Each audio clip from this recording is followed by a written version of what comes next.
Jeg kan huske min første forelskelse, og jeg kan huske, at jeg var varm på en pige fra naboklassen, og jeg turde ikke rigtig snakke med hende. Det gjorde man jo ikke. Jeg turde ikke snakke med hende. Men jeg vidste, hvor hun boede, så jeg cyklede ned til, hvor hun boede om eftermiddagen, og stillede mig op med god afstand ned til den opgang, hvor hun boede, og ventede på, om hun måske skulle komme ud. Så kysk var det jo. Der kunne ikke være tale om, at jeg skulle hen og henvende mig og cykle de sidste 50 meter hen og lade som om jeg ville møde hende. Det kunne der slet ikke være tale om. Det kunne være tale om det glemt. Det var stort øjeblik. Det var nok.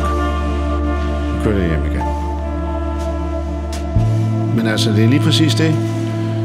Den dobbelthed mellem at tage del i det, tage aktiv del og vise sig at tage del i det, og så ikke gøre det. Det skal man håndtere som dreng der. Man skal håndtere den der dobbelthed, der ligger i det. Man vil se hende, og man vil næsten pines af det. For det er jo en pine sådan set, at se og ikke røre. Det er jo noget lort. Men det er det handler om.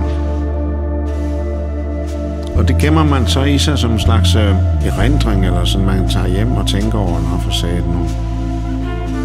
Der var hun så, ikke? Og det var lige et øjeblik, ikke? Så gik hun. Det er en mærkelig ting at huske på.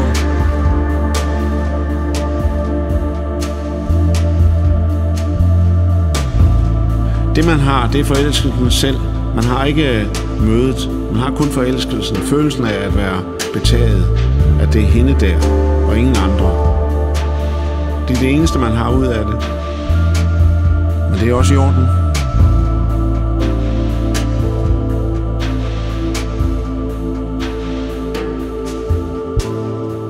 Der er en smerte i det, ikke? At det er uopnået der, ikke? Uopnåeligt. Og ens følelse, den er jo fuldstændig intens og fuld. Og det er der ikke noget ulykkeligt ved, at man ikke kan realisere den. Det er sådan set historien.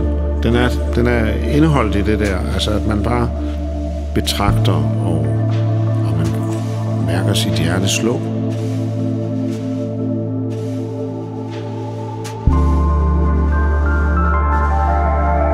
Jeg kan fandme huske det. Fuldstændig. Jeg kan huske stedet, opgangen. Jeg kan huske det. Lige præcis det, jeg kan huske nøjagtigt opgangen, ikke? Og den vinkel, som man står i oppe på det andet gadehjørne, det er fuldstændig akavet, og det handlede om, at man skulle helst være lidt skjult.